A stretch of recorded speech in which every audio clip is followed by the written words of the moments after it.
Israel's foreign ministry has warned foreign governments that a successful Palestinian bid for enhanced status at the United Nations this month could lead Israel to cancel the Oslo peace accords and, possibly, to oust President Mahmoud Abbas and dismantle his Palestinian Authority, according to official documents made available to reporters. On Wednesday, the threats reflect the last-minute brinkmanship underway as the Palestinians forged ahead with plans for a vote on November 29 in the United Nations General Assembly, having rejected a personal plea to hold off from President Obama as they and the Israelis focus their final lobbying efforts on a divided Europe.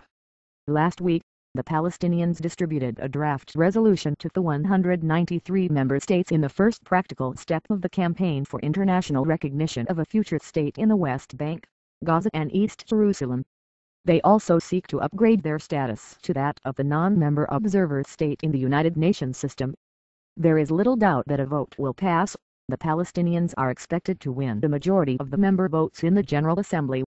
But both they and the Israelis are placing great importance on gaining the support of what they call a moral majority of important Western nations. Israel is vehemently opposed to the United Nations bid, arguing that it is a unilateral measure that violates the peace accords and will make future negotiations with the Palestinians all the more difficult. "We are ready for Palestinian statehood in the framework of peace and reconciliation," said Mark Regev, an Israeli government spokesman. "But a United Nations vote," he said, "will fundamentally undermine the chances of a negotiated solution." The resolution calls for a Palestinian state on the basis of the pre-1967 borders, referring to the territories that Israel conquered in the 1967 Arab-Israeli War, and the Palestinians say this will serve as clear terms of reference for future negotiations, terms that the Israeli government rejects. Israel also says it fears that the Palestinians will use their enhanced status to try to gain entry to the International Criminal Court, where it could seek to prosecute Israel for its actions in those territories, like the building of Jewish settlements. The peace process has been stalled for years. Israel says it is ready for negotiations without any preconditions. The Palestinians say they will not negotiate so long as Israel refuses to freeze construction in the settlements.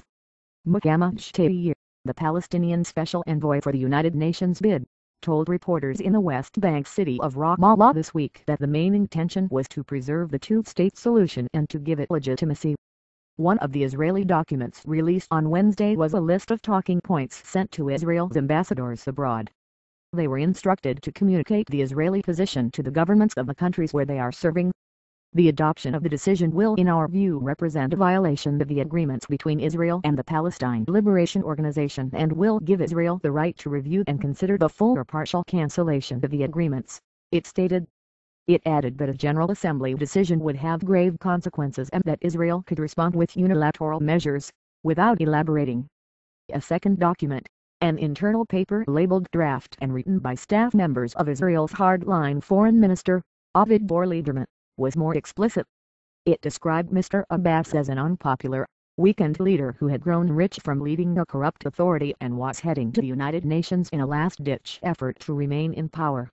The recognition of Palestinian statehood by the United Nations, it stated, would leave Israel no alternative but to topple the government of Abu Mazen, referring to Mr. Abbas by his nickname. Any softer reaction would be interpreted as raising the white flag, it said. Both documents emphasized that all Israeli efforts for now were focused on deterring Mr. Abbas from going to the United Nations. Were Mr. Abbas to back down from the United Nations move, the draft paper recommended, Israel should then reach an agreement with the Palestinian Authority for a Palestinian state in temporary borders for a transition period of unspecified length, a proposal that the Palestinian leadership has rejected outright many times in the past. Reflecting the ideas in the position paper, Mr. Lieberman told Israel Radio on Wednesday that Mr. Abbas had looked around and seen the fate that befell Arab leaders who were ousted in recent uprisings. "This is a personal initiative of Abu Mazen's," Mr. Lieberman said of the United Nations bid, the sole goal of which is to save himself. Israel's top ministers have been weighing possible responses to the Palestinian move. The finance minister has threatened to withhold tax revenues that the Israelis collect on behalf of the Palestinian Authority, and there have been calls to accelerate settlement construction and even to annex some West Bank territory. But Israeli government officials said on Wednesday that nothing had been decided yet.